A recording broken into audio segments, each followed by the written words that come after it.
Le grand salon du Grand Hôtel de Paris scintillait de mille feux, baigné dans la lumière opulente des immenses lustres en cristal qui pendaient des hauts plafonds moulurés. L'air était chargé du murmure feutré des conversations des architectes les plus éminents de France, un parterre d'élégance et d'ambition.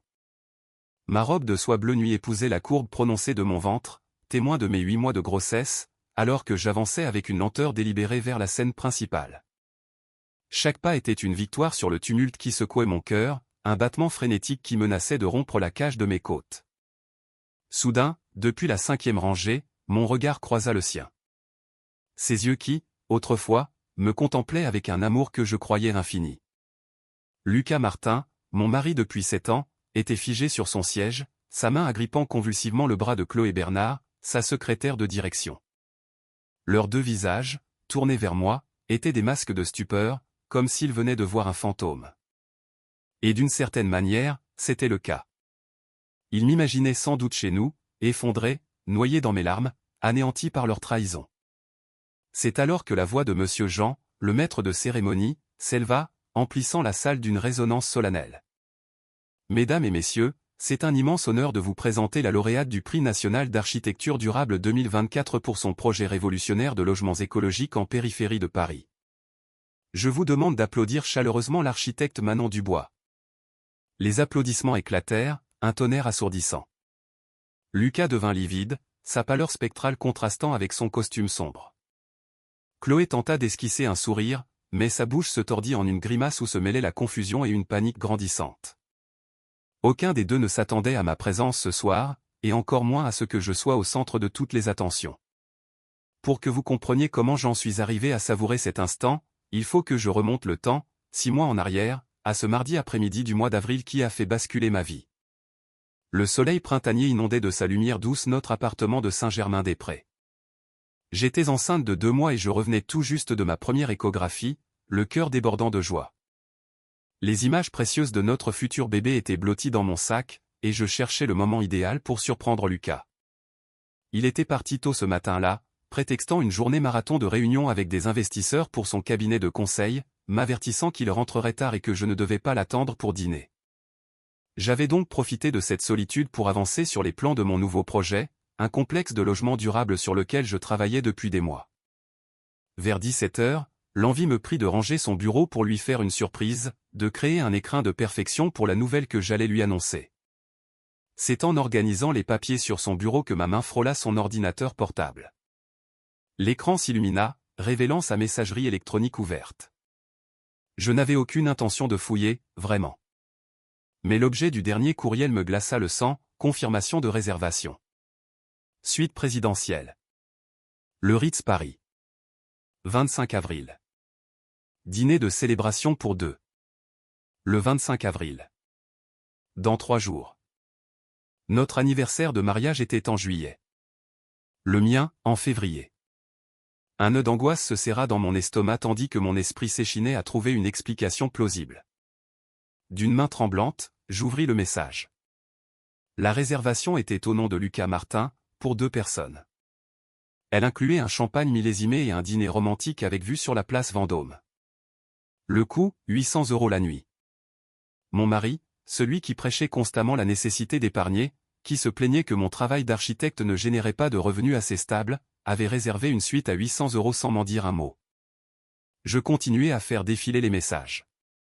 Il y en avait d'autres, des échanges avec une certaine CB, dont le contenu me souleva le cœur. J'ai hâte d'être avec toi sans nous cacher, disait l'un. Bientôt, elle saura la vérité et nous serons libres, répondait l'autre. Je m'effondrais sur le sol du bureau, mes bras entourant mon ventre encore plat, sentant mon univers se fracturer. Les larmes coulaient sans fin sur mes joues tandis que je relisais chaque mot, chaque confirmation d'hôtel, chaque promesse d'amour que mon mari avait écrite à une autre femme. CB. Chloé Bernard. Sa secrétaire de direction. Cette jeune femme de 28 ans qui m'accueillait toujours avec un sourire immaculé lorsque je passais à son bureau. Celle qui gérait ses voyages, ses réunions, son agenda. Et bien plus encore, je le comprenais maintenant.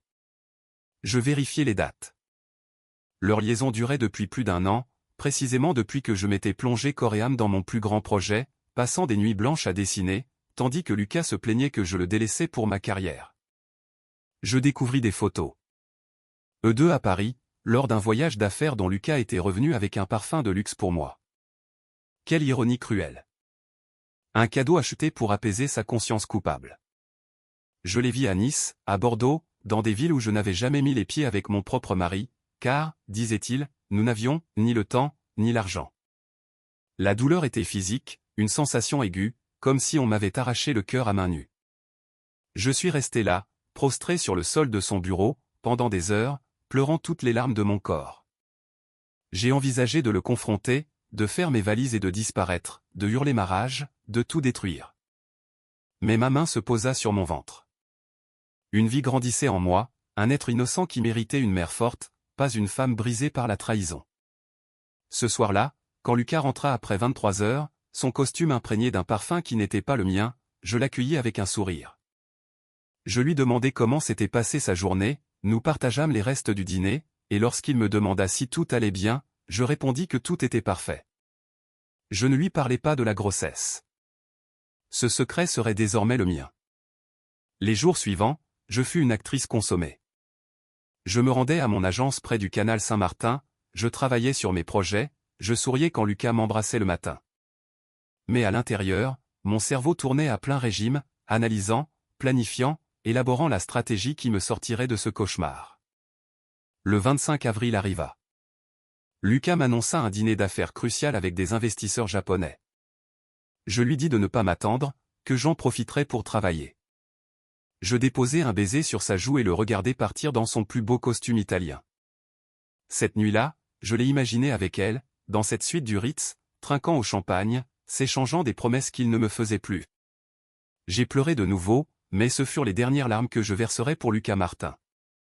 Le lendemain matin, ma décision était prise. Pas de confrontation. Pas de supplication. Je n'allais pas lui offrir la satisfaction de me voir détruite. J'allais transformer cette douleur en un chef-d'œuvre. J'appelai ma meilleure amie, Camille Laurent, architecte et associée. Dans un café près de la place des Vosges, je lui racontai tout. Elle me serra dans ses bras et me dit des mots que je n'oublierai jamais, « Manon, tu as deux choix. Rester et être malheureuse, ou partir et être libre. Mais si tu décides de rester pour l'instant, que ce soit pour orchestrer ta sortie de la manière la plus digne qui soit. » Elle avait raison. J'étais enceinte de 2 mois, financièrement dépendante en partie de Lucas, et surtout, je devais terminer mon projet de logement durable. C'était le travail de ma vie. J'élaborais donc un plan en 4 points, à exécuter sur 6 mois. Premièrement, achever mon projet et le soumettre au prix national d'architecture durable. Une victoire m'assurerait l'indépendance. Deuxièmement, me préparer à la maternité. Troisièmement, tout documenter pour le divorce, chaque mensonge, chaque euro dépensé pour elle. Quatrièmement, reconstruire mon cercle de soutien. Je devins une actrice de premier ordre. Le matin, je préparais le petit déjeuner de Lucas. La journée, je travaillais sans relâche. Le soir, j'écoutais ses mensonges. À 3 mois de grossesse, je lui annonçai la nouvelle. Il parut heureux, mais je vis la culpabilité dans son regard. Je savais, grâce à ces courriels que j'interceptais, qu'il avait promis à Chloé de me quitter en juin. Je savais qu'il projetait de s'installer à Montmartre. La grossesse compliquait ses plans de lâche. Pendant ce temps, je mettais toute mon âme dans mon projet, un complexe innovant mêlant architecture traditionnelle française et technologie verte de pointe, panneaux solaires, récupération des eaux de pluie, murs végétaux. Camille fut un soutien infaillible. En juillet, je soumis le projet. La compétition était féroce, avec plus de 200 candidats. Mon ventre s'arrondissait. Lucas jouait le mari attentif, mais continuait de voir Chloé. En septembre, enceinte de 7 mois, je reçus l'appel. La présidente du jury m'annonça que j'étais la gagnante. La cérémonie aurait lieu le 20 octobre au Grand Hôtel de Paris. Avec Camille, nous avons pleuré de joie. Ce soir-là, je dis nonchalamment à Lucas que je devais assister à un événement professionnel ennuyeux. Il leva à peine les yeux, prétextant lui-même un dîner important. Bien sûr. Ses courriels m'apprirent qu'il assisterait à la même soirée avec Chloé, la présentant comme son associé. L'univers avait un sens de l'humour certain. Les jours suivants furent une préparation minutieuse. Robe sur mesure, coiffeur, maquilleur. Camille insista pour m'accompagner. Le soir du 20 octobre, je me regardais dans le miroir. Je n'étais plus la même femme. J'étais une mère, une architecte primée, une force de la nature. Nous arrivâmes au Grand Hôtel, un écrin magnifique pour ma renaissance. Je l'ai repéré à la table numéro 5. Lucas, superbe dans son costume gris, Chloé, dans une robe rouge qu'il lui avait sûrement payée. Il semblait 6 sur 2. Camille me serra la main. Respire. Bientôt, tout Paris saura qui tu es. Le dîner se déroula. J'étais trop nerveuse pour manger. Puis, les lumières se tamisèrent. Monsieur Jean, président de l'Ordre des architectes d'Île-de-France, commença son discours. Il présenta les finalistes. Lucas et Chloé s'ennuyaient visiblement. Et maintenant, le lauréat du Prix national d'architecture durable 2024. Le projet est Communauté de demain, un complexe de logements écologiques. Un tonnerre d'applaudissements pour l'architecte Manon Dubois. Les applaudissements déferlèrent. Je me levai, une main sur mon ventre, et commençai ma longue marche vers la scène. Je vis le moment précis où le regard de Lucas se posa sur moi. Son visage passa de la confusion au choc absolu. Le verre de vin qu'il tenait faillit lui échapper. Chloé se tourna et sa bouche s'ouvrit, pétrifiée. J'avançai, la tête haute, chaque pas une affirmation de ma valeur. Sur scène, Monsieur Jean me remit le trophée de cristal. Les flashs crépitaient. On me tendit un micro. Mon regard balaya l'audience, s'arrêtant sur eux. Bonsoir à tous, ma voix était claire et puissante. Ce prix représente énormément pour moi. Ce projet est né à une période très difficile de ma vie personnelle, quand tout autour de moi semblait s'effondrer. Je marquai une pause. Il y a 6 mois, j'ai appris que j'allais devenir mère. Je caressais mon ventre. Et j'ai aussi appris d'autres choses, des choses qui m'ont fait douter de qui j'étais, de ma valeur. Lucas s'enfonça dans son siège. Mais j'ai découvert que la véritable force vient de l'intérieur. De la capacité à transformer la douleur en un but. Ce projet est la preuve que de nos moments les plus sombres peut naître quelque chose de lumineux. L'ovation fut immense. Tout le monde était debout. Camille pleurait de joie. Je remerciai et descendis de la scène. La suite fut un tourbillon de félicitations et d'offres. 1 heure plus tard, je l'ai croisé alors qu'il tentait de s'éclipser. Manon, murmura Lucas, je ne savais pas. Tu ignorais beaucoup de choses, Lucas, répondis-je calmement. Tu ignorais que ta femme pouvait remporter le prix le plus prestigieux de sa carrière. Tu ignorais que pendant que tu me trahissais, je créais quelque chose qui allait changer la vie de milliers de familles. Tu ignorais que la douleur que tu m'as infligée n'a fait que me rendre plus forte. Je me tournai vers Chloé. Et toi, tu peux le garder. Je te fais cadeau d'un homme qui ment et qui triche. Je garde ma dignité, ma carrière et mon enfant. Je leur tournai le dos et rejoignis Camille. Cette nuit-là, dans une suite offerte par les organisateurs, j'ai dormi en paix pour la première fois depuis des mois. Les jours suivants, mon téléphone n'a pas cessé de sonner. Les papiers du divorce parvinrent à Lucas une semaine plus tard. Je m'installai dans un nouvel appartement dans le quartier de la Bastille, un cocon qui me ressemblait.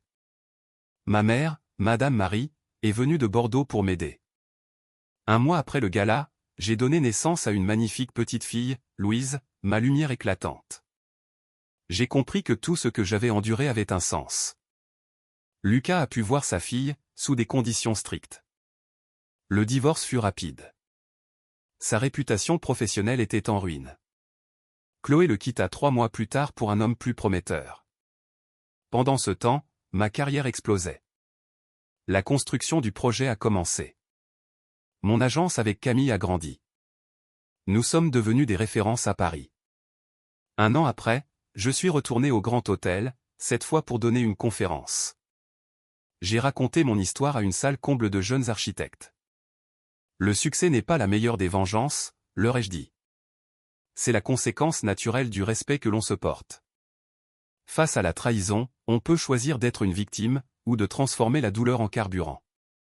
Après, une jeune femme est venue me remercier, les larmes aux yeux, me disant que je lui avais donné la force de partir. Mon histoire avait servi à d'autres. Aujourd'hui, Louise a 2 ans. Elle est ma joie.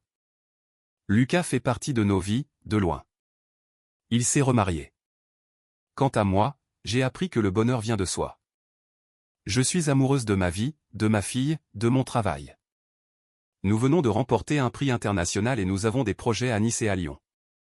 Quand je repense à cette soirée au Grand Hôtel, à cette femme enceinte marchant vers la scène, je suis fier. Non pas d'avoir assouvi une vengeance, mais d'avoir choisi ma dignité. La meilleure réponse à la trahison, c'est de devenir la version la plus éclatante de soi-même. Ce soir-là, je n'ai pas seulement reçu un prix. J'ai gagné ma liberté.